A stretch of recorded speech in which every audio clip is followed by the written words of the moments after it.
Yeah, the studies vary, but there's quite a lot of studies that say that most people are not very good or accurate judges of uh, sexual orientation based on voice. And I mean, this happens to me all the time. There are guys I meet all the time, and I could swear they were gay, and then I find out they're not. And you know, I have to, I have to consciously like check those judgments.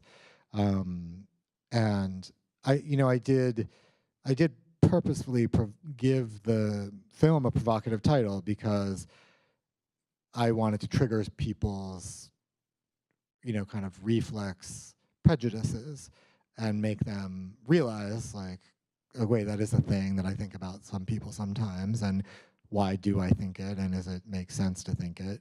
And there are a lot of gay men who sound gay. Like a lot of stereotypes have some truth to them, but they're not the complete truth. And I think that's what's quite dangerous about them is that uh, people have this tendency to think that, for example, all gay people would sound gay, and maybe even quite a lot of gay men I know have had people say to them, "Well, you don't sound gay," and it's like, what from another perspective, like what does that sound like, and why should they sound that way?